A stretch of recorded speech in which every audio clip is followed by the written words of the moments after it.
네, 자주자주 TV 시청자 여러분, 박미. 오늘은 경기 북부 지역을 찾아왔습니다. 북과의 접경 지역인 만큼 미군 기지가 굉장히 많다고 하고요. 미군에 의한 범죄 문제도 아주 빈번하게 일어났던 곳이라고 합니다. DMZ 접경 지역 해설가 최현진 선생님을 박수로 모시겠습니다. 네, 반갑습니다. 최현진이라고 합니다. 반미. 방송을 좀 보셨나봐요? 네, 3편 다 봤습니다. 아, 예. 경기도 연천군의 임진강변입니다. 삼국시대 접경지대로 고구려의 성인 호로고루성이 있습니다. 남북이 분단되기 전까지만 해도 이곳은 오랜 기간 수로와 육로를 통해 남북을 연결하던 물류 요충지였습니다. 이 임진강을 따라 내려가면 파주 파평면 장파리라는 마을이 나옵니다. 6, 70년대 모습이 남아있는 장파리. 전쟁 직후 동네 개도 달러를 물고 다닌다고 할 정도로 미군 부대를 중심으로 발전한 마을입니다. 하지만 그만큼 미군에 의한 피해도 많이 입었다고 합니다. 70년대 미군 부대가 빠져나간 이후에도 인근 훈련장은 계속 늘어나 미군에 의한 피해는 계속되었습니다. 이 도로를 따라서 이렇게 쭉 가면은 저쪽 그 멀리 보이는 데가 파주 민통선 지역이고 거기가 이제 스토리 사격장이라고 하는 일반 포사격장이고요. 탱크가 훈련하는 곳이거든요. 그러면은 이 도로로 탱크가 매번 왔다 갔다 합니다.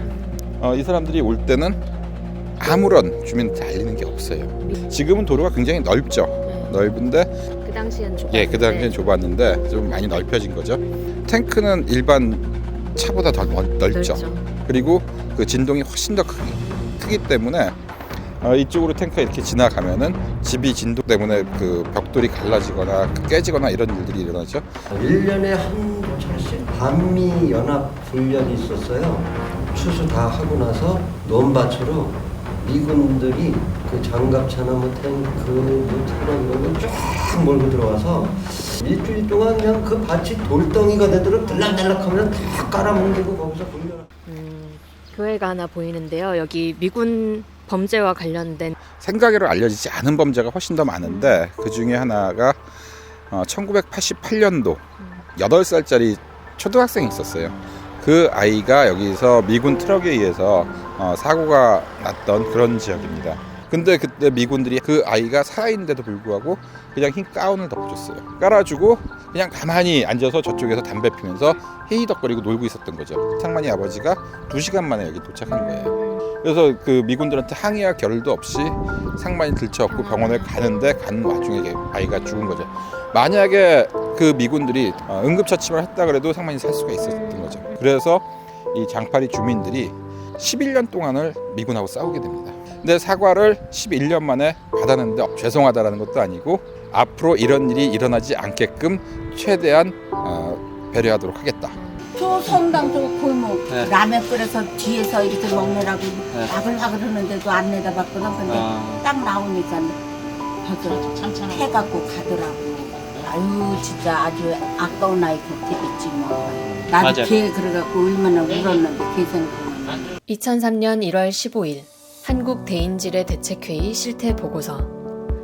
주한미군이 철수하면서 기지 주변에 매설했던 지뢰를 제거하지도 관련 정보를 한국군에 이양하지도 않아 민간인 인명피해가 상당히 발생했다고 합니다. 소파 협정에 의해 미군은 사용하고 있는 기지의 정보를 한국 정부에 제공할 의무가 없으며 한국 정부도 이를 요청할 권리가 없기 때문입니다. 여기가 장파리고 저 옆이 금파리인데 이 장파리 금파리는 또 다른 아픈 그 사고들이 많이 있어요. 바로 대인지뢰 문제인데 미군들이 이 민통선 안쪽에 있는 미군 부대 주변으로 해서 지뢰를 심습니다. 위험하기 때문에 자기네들이 직접 안 해요. 다 한국인들한테 그 일을 넘겨준다. 아니 한국 그 민간인들한테. 그 당시만 해도 굉장히 힘들었기 때문에 먹고 살기 위해서 돈벌이로 농사를 안 지을 때 미군들한테 일을 하러 나가는 거죠. 그러면 미군들이 지뢰를 심으라 그러는 거예요. 그럼 지뢰를 심고 나서 한 1년 지나면 어떻게 되겠어요? 그 잡초들이 많이 나겠죠? 그러면은 제초 작업을 해줘야 되는 거예요. 그럼 제초 작업을 또 누구 시키냐? 니네들이 지뢰를 심었으니까 어디 있는지 알지? 그러니까 와서 니네가 제초 작업을 해. 그러면은 거기서 사고가 나면 그거에 대한 보상을 미군이 해줘야죠. 자기네들이 시켰으니까는. 근데 불공정 계약을 한 거예요. 여기서 일어나는 모든 사고에 대해서는 개인 책임이다.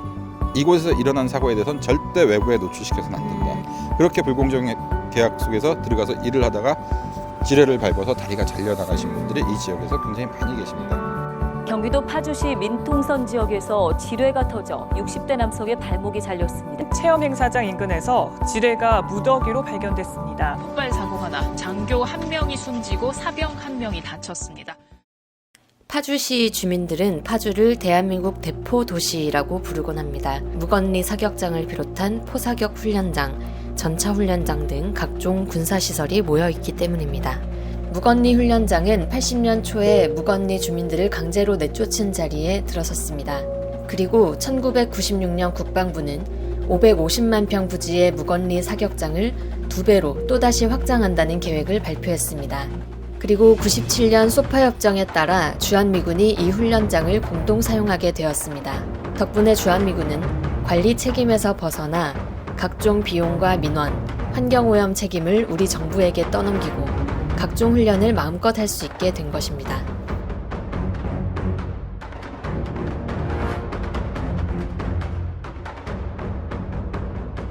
여기 마을에 사람들이 다 살고 있었어요. 그리고 지금 저쪽 보시면은요, 저기 화장실 건물 보이시죠? 여기가 예전에 초등학교 건물이에요. 초등학교 자리. 이 사격장을 미군이 요구를 한 겁니다. 우리나라 정부가 우리나라 국민들을 미군의 요구에 의해서 내쫓아버린 거예요, 여기를. 그러면서 마을이 완전히 황폐화돼 버렸죠. 우리 아까 차 타고 오시다 보셨지만은 거기 다 마을이 있었고 이 지역이 전부 다 논밭이었었어요. 그런데 이 논밭이 다 어떻게 돼 있어요 지금? 다 잡초밭으로 변했죠. 여기서 농사를 지면 안 되는 거예요. 탱크가 들어가고 자주포가 들어가고 트럭이 들어가기 때문에. 마을이 없어지든 주민들이 피해를 입든 아랑곳 않던 주한미군. 최근에는 9.19 남북 군사합의를 무력화하며 접경지대 훈련을 또다시 늘리겠다고 합니다. 항공전력의 경우 사격 훈련이 제한될 때마다 한반도 밖에서 훈련하고 있다며 불만을 드러낸 겁니다. The recent closure of ranges, insufficient access due to civilian protests, challenges with scheduling and airspace. 2002년 전 국민을 분노와 슬픔에 빠지게 했던 두 이름, 효순이, 미선이. 미선이 효순이 사고가 일어났던 훈련장이 바로 이 훈련장이에요. 이 훈련장에서 훈련을 끝내고 의정부로 가던 그 미군 탱크가 미선이 효순을 근데 이 훈련장에서 미선이 효순이 그 사고 현장까지 약 한 2km 정도밖에 안 됩니다. 굉장히 가까운 데 있어요.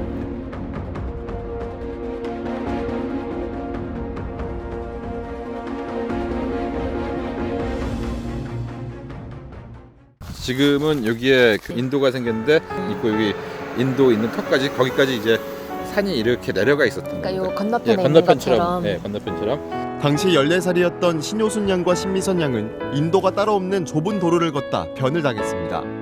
사고를 낸 장갑차는 맞은편에 오던 또 다른 장갑차를 피하기 위해 가장자리로 바짝 붙어 운행하다 여중생들을 덮쳤습니다. 미군은 사고 직후 한국 경찰에 연락도 하지 않은 채 무려 1시간가량 시신을 방치했습니다. 미군 측은 사고가 난 지 엿새가 지나서야 입장을 내고 고의성 없는 불가피한 사고였다고 주장했습니다. 컨보이 차량은 무전을 했다. 탱크의 운전병은 자기는 못 들었다. 송신 장치에 문제가 있었다. 근데 이건 말이 안 돼요, 사실은.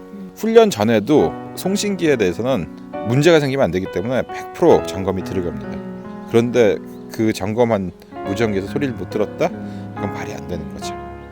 그러면서 한미 주둔군 지휘 협정 소파를 들어 재판권 이양을 거부했습니다.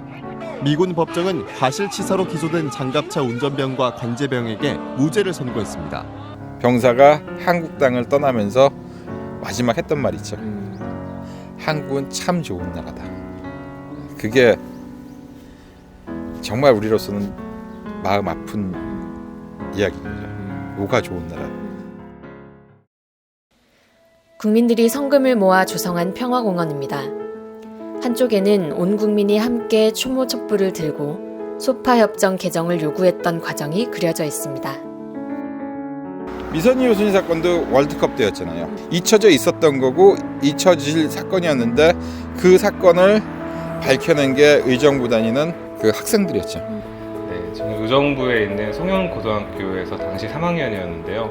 의정부에서 이런 주한미군으로 인한 여러 가지 사건, 사고들, 그리고 주민들을 폭행하는 사건들을 이렇게 보면서 굉장히 바로잡아야 되는 문제라고 생각을 하다가 이 고3 효순이미선이 사건을 접하면서는 정말 참을 수 없었고 고3이지만 뭔가 행동해야겠다는 생각을 하게 되었던 야간자율학습을 10시까지 했는데 같이 야자를 하지 않고 촛불 그리고 이제 집회 가자 그때부터 같이 제안해서 당시 고등학교 학생회 같이 했던 친구들이랑 6명 정도 참여했었어요. 그러다가 청소년들이 이제 모여가지고 7월 17일 1차 청소년 행동의 날을 진행했어요. 지금은 이렇게 SNS가 있어서 바로바로 실시간 이렇게 소식들이 전해지지만 그때는 칠판에 이번 주 토요일에 뭐 합니다라고 적었었어요. 그때 그런 적는 것 자체가 하나의 저항이었고 당시 이제 의정부 여자고등학교 학생회 친구들과 밤에 떡볶이집에서 만나가지고 밤 9시, 10시 때 그때 어떻게 우리가 향후 대응을 할 거냐 이런 논의를 했었던 과정이 있었어요. 네.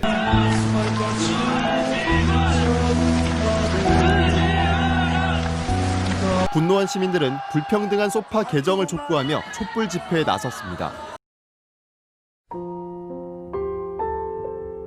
효순이 미선이 사망 후 주한미군은 안전요원 배치, 훈련 시 마을 주민들에게 사전 통보 등 재발 방지 노력을 약속했지만 이는 전혀 지켜지지 않았고 그 뒤로도 많은 주민들이 미군 차량에 치이고 깔려 목숨을 잃었습니다. 우리 국민의 삶의 터전과 목숨까지 바쳐가며 유지해온 주한미군. 과연 누구를 위해 존재하는 걸까요? 아무런 잘못도 없이 희생된 모든 피해자를 추모하며 남은 우리가 그 한을 반드시 풀어드리겠다고 다짐했습니다.